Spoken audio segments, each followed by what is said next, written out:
students, welcome back to my channel. Today I will discuss again advanced auditing and its some more terms. As per last video, I have discussed 5 terms in which I have explained 2 or 3 terms. In this video, I will give you all the important terms, but I will explain some of them. Now these are the important terms of advanced auditing. From these terms, I have already explained 2 or 3 terms in my last video. That is auditor's right, liabilities. Next is difference between provision and reserve. Now these are some more topics which can help the students in the examination period, from which I will explain some more topics today. Now the first topic is audit of banking company. तो banking company का audit कैसे किया जाता है, auditor क्या role play करेगा, कैसे देखेगा, क्या चीज़ें इसके अंदर होनी चाहिए, ये सारी चीज़ें मैंने आपको इस छोटे से नोट्स के रूप में समझाऊंगी।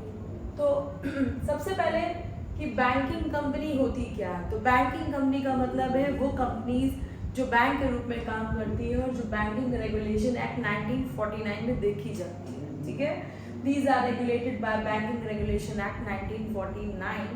As you know, banking companies give loan, provide investments and opening accounts, different accounts, that is FD account, current account, saving account. They receive deposits, they pay withdrawals and many more workings which banks have to do. Now now I will explain what rules they are following. So bank को बहुत सारे rules, regulation, bylaws इस section के follow करने पड़ते हैं। Bank जो भी एक्टिविटी करेगा वो बाय फॉलोइंग 1949 एक्ट ही होगा। तो बैंक भी एक कंपनी है। जैसे कंपनी को, एक ऑर्गेनाइजेशन को, एक बॉडी को फाइनेंशियल अकाउंट प्रिपेयर करना होता है, उसी तरह से बैंक को भी एक फाइनेंशियल अकाउंट प्रिपेयर करना पड़ता है। बैंक की भी क्या इनकम होती है, एक्सपेंडिचर्स होते हैं, क्या जर्नल मैटर्स होते हैं, बैंक किस तरह से इन्वेस्टमेंट करता है, किस तरह से वो भी पैसा कमाता है। क्योंकि आपको पता है कि जैसे बैंक को भी एक लिमिट में ही पैसा प्रोवाइड किया जाता है, उनको भी CRR, SLR वगैरह मेंटेन करना पड़ता है। इसलिए बैंक्स भी अपने आप को अपडेट करने के लिए, यानी अपने आप को चलाने के लिए या अपने आप को मेंटेन करने के लिए वो भी तरह तरह के इन्वेस्टमेंट्स करते हैं। तो बैंक किस तरह के ट्रांजैक्शंस करता है, क्या क्या काम करता है, यही सारा काम ऑडिटर को चेक करना होता है। तो देखा जाए इसके इम्पोर्टेंट पॉइंट्स क्या है। जैसे ऑडिटर की ड्यूटी है कि वो पहले जर्नल मैटर्स को देखे। जर्नल मैटर्स में क्या डिस्कस होगा, जर्नल मैटर्स में पहला डिस्कशन होगा ऑडिटर का अपॉइंटमेंट, यानी कि ऑडिटर को कैसे अपॉइंट किया गया, किस रूल के तहत अपॉइंट किया गया। दूसरी चीज़ इंटरनल चेक, यानी कि ऑडिटर की ड्यूटी है कि वो जितने भी अकाउंट्स है उसको इंटरनली यानी कि पूरी तरह से डीप चेकिंग करे। दूसरा वो चेकिंग किसका करेगा, तो एनुअल अकाउंट्स। अब इन्होंने कहा कि बैंकिंग एक कंपनी होती है, एक बॉडी होती है, एक ऑर्गेनाइजेशन होता है जिसको कि एक फाइनेंशियल अकाउंट मेंटेन करना होता है। इसलिए ऑडिटर को भी इस मेनली उसको एनुअल अकाउंट्स ही चेक करना होता है। नेक्स्ट आते हैं to check the incomes. Bank की इनकम्स क्या क्या है। तो बैंक की इनकम्स है इन्वेस्टमेंट्स। बैंक भी इन्वेस्ट करता है, लोगों का पैसा लगाता है, म्यूचुअल फंड्स में, तरह तरह के एसेट में इन्वेस्ट करता है। उसके बाद बैंक के पास ओपनिंग बैलेंस ऑफ कैश क्या है, क्लोजिंग बैलेंस ऑफ कैश क्या है, बैंक किस तरह से बैंक एक एजेंट का काम भी करता है, तो बैंक को भी कमीशन मिलता है, तो उस कमीशन का कितना परसेंटेज वो इनकम के रूप में कमा रहा है। फिर कैश ट्रांजैक्शंस कितने हो रहे हैं बैंक के साथ। इंटरेस्ट ऑन लोन, बैंक जो है वो लोन प्रोवाइड भी करता है लोगों को, तो वो उस पर क्या इंटरेस्ट रेट चार्ज करता है, या बैंक अपने आप को मेंटेन करने के लिए किस तरह के चार्जेस लेता है, या बैंक जो है वो किस तरह की सिक्योरिटीज़ में पैसा इन्वॉल्व कर रहा है, या लोग किस तरह से बैंक में आके पैसा जमा कर रहे हैं, डिपॉजिट्स कर रहे हैं, किस तरह से वो CRR मेंटेन कर दे रहा है और वो फिर उसको लोन पे उतार रहा है, यानी क्रेडिट क्रिएशन किस तरह से कर रहा है, ये सारी चीज़ें हम इनकम्स में देखते हैं। नेक्स्ट आते हैं to check the expenditure items. तो एक्सपेंडिचर आपको पता है कि कैपिटल नेचर का भी होता है, रेवेन्यू नेचर का भी होता है कि भाई फाइनेंशियल अकाउंटिंग है तो हम यहाँ पे प्रॉफिट लॉस अकाउंट भी बनाएंगे। प्रॉफिट लॉस में हम तरह तरह के रेवेन्यू एक्सपेंडिचर्स को दिखाते हैं। तो बैंक भी कैपिटल एक्सपेंडिचर भी करता है, capital expenditure which is fixed which has a long time period, यानी कि कैपिटल एक्सपेंडिचर छोटे टर्म के लिए नहीं होता है, ये लॉन्ग टर्म इन्वेस्टमेंट होता है, जैसे प्रॉपर्टीज़ को खरीदना, फिक्स एसेट्स में पैसा इन्वॉल्व करना। तो रेवेन्यू ये कैपिटल नेचर हो गया। रेवेन्यू एक्सपेंडिचर का मतलब होता है कि बैंक भी साल भर के बहुत सारे खर्चे होते हैं, जैसे एम्प्लॉयज़ को सैलरी देना, इलेक्ट्रिसिटी बिल देना, रेंट देना और बहुत सारे इंटरेस्ट या बहुत सारे चार्जेस। तो पीएल अकाउंट में जो 1 ईयर यानी शॉर्ट टर्म पीरियड के जितने भी एक्सपेंडिचर्स होते हैं वो ज़्यादातर रेवेन्यू नेचर के कहलाते हैं। तो बैंक के भी क्या कैपिटल एक्सपेंडिचर है, क्या रेवेन्यू एक्सपेंडिचर है, ये सारी चीज़ें देखी जाती हैं। उसके अलावा हम फिक्स्ड अकाउंट यानी कि जितने भी टाइप्स ऑफ अकाउंट हैं, जैसे कि FD account, fixed deposit account, current account, saving account और तुम्हारा नॉन रेकरिंग अकाउंट भी हम देख सकते हैं आजकल।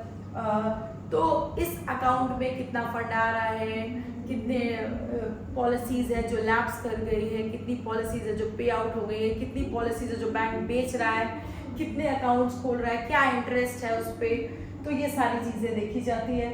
उसके बाद आते हैं मिसलेनियस आइटम्स। मिसलेनियस आइटम्स में बचे कुछ ही चीज़ों को देखा जाता है कि बैंक किस तरह से अपने लोन लेजर्स को बनाता है, किस तरह से उसको प्रिपेयर करता है, प्रोविजन वो मेंटेन कर रहा है या नहीं कर रहा है, और वो इन्वेस्टमेंट्स किस रूप में कर रहा है। उसके अलावा डाउटफुल डेट्स क्या है, बैंक के बैलेंसेस क्या है। तो बहुत सारी चीज़ें मिसलेनियस आइटम्स में देखते हैं। तो इस तरह से हम ऑडिट ऑफ बैंकिंग कंपनी को की नोट्स बना करके एक्सप्लेन करके लिख सकते। Now the second topic is concept of true and fair. तो ट्रू एंड फेयर का संबंध होता है फाइनेंशियल स्टेटमेंट में। तो फाइनेंशियल स्टेटमेंट में कितना ट्रूथनेस है और कितनी फेयरनेस है ये ऑडिटर को चेक करना पड़ता है। मेनली ऑडिटर का काम होता है कि वो फाइनल अकाउंट को चेक करे।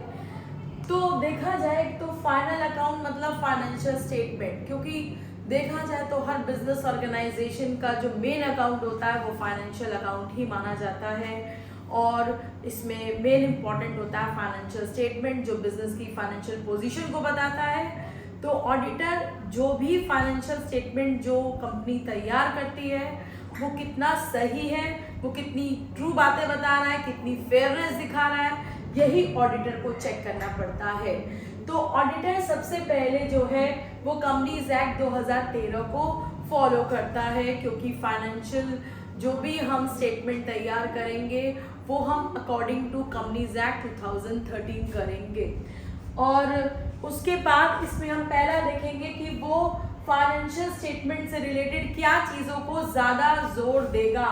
तो पहला है प्रॉफिट लॉस अकाउंट और दूसरा है बैलेंस शीट। यानी कि आजकल जो कंपनीज एक्ट है वो 2013 के अकॉर्डिंग हम शेड्यूल 3 को फॉलो करके वर्टिकल फॉर्म में profit loss account and balance sheet को मेंटेन कर रहे हैं। तो पहली चीज़ तो वो ये देखेगा कि वो किस कंटेंट को चेक करने जा रहा है। तो कंटेंट इज फाइनेंशियल स्टेटमेंट, और वो स्टेटमेंट कंपनीज एक्ट 2013 को फॉलो की गई या नहीं की गई ये देखना है।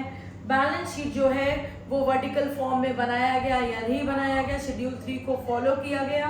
प्रॉफिट लॉस भी वर्टिकल फॉर्म में बनाई गई या नहीं बनाई गई। तो पहले इन चीज़ों को चेक करेगा।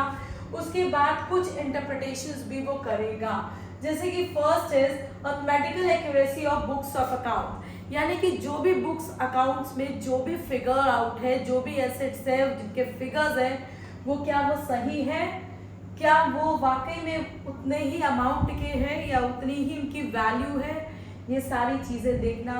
यानी कि उनके वैल्यूएशन को देखना, उनकी बुक वैल्यू है या मार्केट वैल्यू है या फेयर वैल्यू, किस वैल्यू पे वो अकाउंट्स में अपने एसेट्स और लायबिलिटीज़ को दे रहे हैं। नेक्स्ट है financial statement imply true and correct view. यानी जो फाइनेंशियल स्टेटमेंट है वो सही पिक्चर शो करनी चाहिए।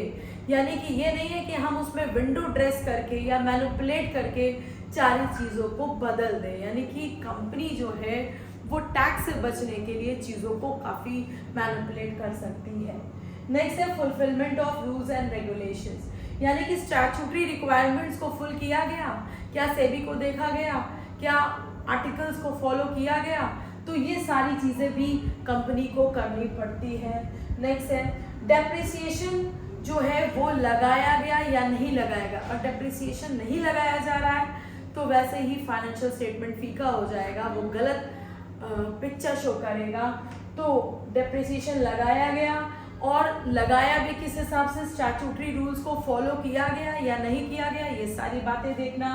नेक्स्ट है गैप, तो गैप को फॉलो किया गया, क्या जनरली एक्सेप्टेड अकाउंटिंग पॉलिसीज का इस्तेमाल हुआ, यानी कि प्रिंसिपल्स का इस्तेमाल हुआ अकाउंटिंग करने में, कंसेप्ट्स और कन्वेंशंस को फॉलो किया गया अकाउंटिंग बनाने में, तो ये भी बहुत इंपॉर्टेंट पार्ट है। नेक्स्ट है डिफरेंस निकालना कैपिटल और रेवेन्यू एक्सपेंडिचर में, कंपनी किसको कैपिटल नाम दे रही है, किसको रेवेन्यू दे रही है। कैपिटल एक लॉन्ग टर्म एसेट के रूप में देखा जाता है, वो कंपनी के पास लॉन्ग टर्म तक रहता है, और रेवेन्यू एक्सपेंडिचर 1 ईयर्स के अंदर होता है, जो कि मैंने आपको बताया था अभी पीएल अकाउंट में हम रेवेन्यू एक्सपेंडिचर्स को दिखाते हैं। तो क्या वो डिफरेंसेस या डिस्टिंक्शन जो किया गया वो सही है या नहीं है, इसको चेक करना। नेक्स्ट है कि कोई भी सीक्रेट रिजर्व अलाउड नहीं होगा, परमिसिबल नहीं होगा फाइनेंशियल स्टेटमेंट में, यानी कि कोई भी व्यक्ति अपना सीक्रेट रिजर्व या कंपनी अपना सीक्रेट रिजर्व नहीं बना सकती है। कंपनी क्योंकि आर्टिफिशियल पर्सन होती है, वो डायरेक्टर्स के हाथ में होती है, लोगों के द्वारा चलाई जाती है, मेंबर्स के द्वारा चलाई जाती है, लेकिन बस इसमें फ्रॉड होने के चांसेस बहुत ज़्यादा होते हैं। तो सारी चीज़ों को अच्छे से चेक करना है ऑडिटर को, कहीं ऐसा तो नहीं है कंपनी के पीछे बहुत सारे फ्रॉड्स हो रहे हैं, या मैनर को दबाया जा रहा है, या मेजॉरिटी शेयर होल्डर्स कंपनी को ज़्यादा फोकस कर रहे हैं। तो नेक्स्ट है प्रोविजन शुड बी मेंटेन, और प्रोविजन को मेंटेन करना बहुत ज़रूरी होता है, क्योंकि हम बैलेंस शीट की ट्रू फेयर पिक्चर को शो नहीं कर पाएंगे अगर हम प्रोविजंस को मेंटेन नहीं करेंगे। तो नेक्स्ट है अकाउंटिंग स्टैंडर्ड्स को फॉलो किया गया या नहीं किया गया, ये भी चीज़ें देखी जाती है कि हम अपडेटेड है या नहीं है, हम पुराने ही धड़े पे चले आ रहे हैं, ऐसा भी नहीं है, तो हमें नए स्टैंडर्ड्स को भी फॉलो करना पड़ता है। उसके बाद बैलेंस शीट जो है वो विंडो ड्रेस नहीं होनी चाहिए, यानी कि ये मैनिपुलेटेड नहीं होनी चाहिए कि दिखावटी ट्रांजैक्शंस या फेक ट्रांजैक्शंस के रूप में हम नहीं दिखा रहे हैं, हम बस उसको एक लिपा पोती करके या सोच रहे हैं कि बस कुछ भी दिखा दे, तो इस तरह की बैलेंस शीट नहीं होनी चाहिए, क्योंकि balance sheet is the backbone of any business concern of financial accounting as well. इसलिए ये ट्रू फेयर पिक्चर जो भी ऑडिटर को दिखाना है वो सही होना चाहिए। Auditor should maintain all these interpretations while making the true and fair picture. Next topic is types of reserve. तो बहुत सारे रिजर्व फंड वगैरह होते हैं जिसे ऑडिटर को भी समझाना पड़ता है, क्योंकि ये रिजर्व जो होते हैं एक इम्पॉर्टेंट रोल प्ले करते हैं अकाउंट्स में। जैसे कि आपको पता है कि कल मैंने आपको बताया था लास्ट वीडियो में कि प्रोविजन और रिजर्व क्या होता है। तो प्रोविजन जो होता है वो प्रोवाइड फॉर फ्यूचर होता है, लेकिन रिजर्व जो होता है वो प्रॉफिट को एक पार्ट अलग करके अपने फ्यूचर लॉसेस को मीट आउट कर सकते हैं। इससे हम थोड़े सेफ हो जाते हैं, सिक्योर हो जाते हैं, लेकिन ये वॉलंटरी नहीं होता है, ये वॉलंटरी होता है, मतलब कंपल्सरी नहीं होता है। तो देखा जाए तो कितने तरह के रिजर्व होते हैं। तो पहला है, फर्स्ट वन है general reserve. General reserve is created generally, यानी कि इसका जो पर्पस होता है वो जनरली, ठीक है हमारे पास पैसा बच रहा है या हमारे पास प्रॉफिट बच रहा है तो हम उसको मेंटेन कर रहे हैं। It is not for any specific purpose और स्पेशल पर्पस। तो जनरली हम किसी भी लॉस को इससे मीट आउट कर सकते हैं। Second one is special reserve. Special reserve जो होता है वो स्पेशली किसी काम के लिए ही मेंटेन किया जा सकता है, जैसे कि हम किसी एप्रोप्रिएशंस के लिए कर सकते हैं, किसी लॉसेस को मीट आउट करने के लिए, या किसी पेमेंट्स को डिवेंचर को देने के लिए, या प्री मैच्योर लॉसेस को देखने के लिए। तो स्पेशल रिजर्व किसी स्पेशल वर्क के लिए ही मेंटेन होता है। कैपिटल रिजर्व ज़्यादातर देखा जाए तो ये कैपिटल प्रॉफिट से मेंटेन होता है, जैसे कि फिक्स एसेट के सेल्स से, रिवैल्यूएशन के प्रॉफिट से, या देखा जाए लॉन्ग टर्म प्रॉफिट से। तो कैपिटल रिजर्व जो होता है वो मेनली देखा जाए तो लॉन्ग टर्म प्रॉफिट से ही ज़्यादातर इंस्पायर्ड होता है। नेक्स्ट आता है sinking fund. Sinking fund reserve जो होता है वो मेनली एक तरह से इन्वेस्टमेंट को पेमेंट देने के लिए, यानी कि हम कह सकते हैं कि डिबेंचर्स हमारे लोन होते हैं और उसको एक टाइम बाद पे करने के लिए हम सिंकिंग फंड का इस्तेमाल करते हैं। ये भी डिबेंचर रिडेम्पशन का एक मेथड होता है जिससे कि हम एक फंड क्रिएट करते हैं बाय एक प्रॉफिट का एक पार्ट अलग करके और उसको इन्वेस्ट करके उस पर इंटरेस्ट लेकर के हम सिंकिंग फंड के द्वारा डिबेंचर को रिडीम करते हैं। Next is reserve fund. Reserve fund is just like general reserve. इसमें भी हम जनरली फंड्स को मेंटेन करते हैं प्रॉफिट के अप्रोप्रिएशन से और इसको मीट आउट करते हैं बहुत सारे लॉसेस से, अपने आप को कंपनी बचाती है। Next is secret reserve. Secret reserve जो होता है वो सीक्रेटली मेंटेन होता है, कंपनी इसको छुपा के हाइड करके मेंटेन करती है और ये भी किसी ना किसी स्पेशल पर्पस के लिए इस्तेमाल किए जा सकते हैं। इसको बैलेंस शीट में नहीं दिखाना होता है, बैलेंस शीट में बहुत सारे आइटम्स को ओमिट करके हम एक बैलेंस शीट से दूसरी बैलेंस शीट में जो भी डिफरेंसेस होंगे वो ओमिट कर देंगे काफ़ी चीज़ों को, तो हमें दिख जाएगा कि इसमें काफ़ी चीज़ें इन कैपिटल साइड और in asset side both sides के कई सारे ट्रांजैक्शंस को ओमिट करके सीक्रेटली मेंटेन किया जाता है और इसको डिस्क्लोज नहीं किया जाता है, इसीलिए ये सीक्रेट रिजर्व कहलाता है। तो इस तरह से हम डिफरेंट टाइप्स ऑफ रिजर्व देख सकते हैं क्योंकि ये सारे रिजर्व अपने आप में ही एक अलग सा क्वेश्चन तैयार कर देता। Next some more terms are, first is audit report and certificate, next is cost audit and third one is forensic audit.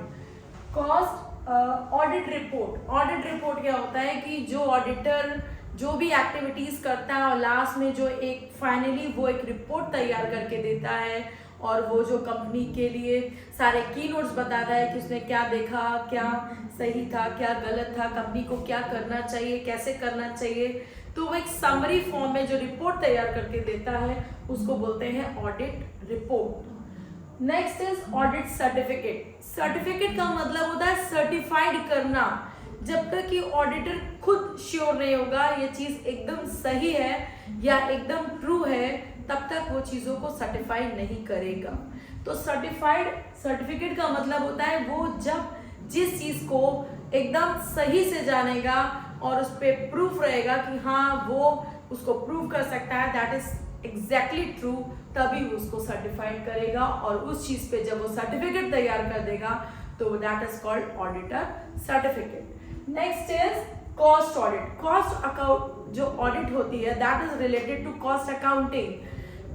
Cost accounting क्या होता है? कॉस्ट अकाउंटिंग में हम production cost, total cost, per unit cost को determine करते हैं। Cost होता क्या है? कॉस्ट का मतलब होता है एक एक्सपेंसेस की लिस्ट जो कि डायरेक्ट और इनडायरेक्ट से मिलकर बनती है और जिसमें हम प्रोडक्ट की रियल वैल्यू को देखते हैं, रियल कॉस्ट वैल्यू को देखते हैं। जब उसकी हम एनालिसिस करते हैं तो that is called cost accounting. Cost accounting जो होता है वो फाइनेंशियल का ही एक फील्ड है जिसमें हम प्रोडक्ट की कॉस्ट को, सर्विस की कॉस्ट को डिटरमाइन करते हैं अलग अलग मेथड से।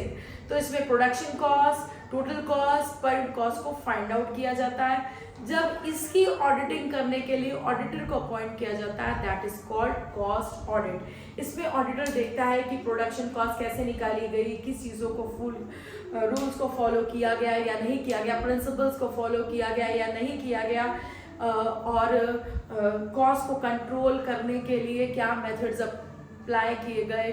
तो इसमें वो इंटरनल चेक, इंटरनल कंट्रोल, बहुत सारे मेथड्स का इस्तेमाल करता है। नेक्स्ट है फॉरेंसिक ऑडिट। फॉरेंसिक ऑडिट जैसे कि कभी कभी क्या होता है कि अचानक से कोई बहुत बड़ा एम्बेजलमेंट हो जाता है। एम्बेजलमेंट का मतलब होता है घोटाला यानी कि गबन। जब कोई अचानक से कोई प्रॉब्लम क्रिएट हो जाती है या कोई बहुत बड़ा घोटाला टाइप का दिखाई देता है तो एक ग्रुप ऑफ पीपल होते हैं जो ऑडिटर की कमेटी के रूप में आते हैं और वो सारी चीज़ों को इन्वेस्टिगेट करते हैं, छानबीन करते हैं कि ये प्रॉब्लम आई कहाँ से या ये कहाँ से क्रिएट हुई, इससे क्या क्या नुकसान हो रहा है। तो जब उस चीज़ों के बारे में इन्वेस्टिगेशन करते हैं और पता लगाते हैं तो उसको बोलते हैं फॉरेंसिक ऑडिट। यानी कि एक फॉरेंसिक टीम आती है और उस सारे सबूतों को ढूंढती है, सारे गवाहों को ढूंढती है, जिससे पता चलता है कि ये प्रॉब्लम कहाँ से क्रिएट हुई। जैसे कि आप लोग देखते हैं कि जब किसी का मर्डर हो जाता है तो फॉरेंसिक टीम आती है और उस मर्डर वेपन को और मर्डर इवेंट्स को, यानी कि सारी चीज़ों को ढूंढती है, सबूतों को ढूंढ करके असली जो कह सकते हैं विक्टिम होता है उसकी छानबीन करती है। तो उसी तरह से जब ऑडिट में कोई ऐसा काम हो जाता है, यानी कि कंपनी में कोई ऐसा काम हो जाता है, कोई ऐसा कांड हो जाता है या कोई ऐसा इवेंट हो जाता है जिससे कंपनी को बहुत भारी नुकसान होता है, तो उस समय फॉरेंसिक ऑडिट का इस्तेमाल किया जाता है, जिसमें फॉरेंसिक टीम आकर के सारी चीज़ों को हैंडल करती है। इस तरह से मैंने आपको बहुत सारे आज इम्पॉर्टेंट टर्म्स बताए हैं और मैं चाहूँगी कि आप मेरे वीडियो को लाइक करें, शेयर करें, सब्सक्राइब करें, जिससे मैं और अच्छे अच्छे वीडियोज़ आपको बना करके आगे प्रेजेंट कर सकूँ। So good bye.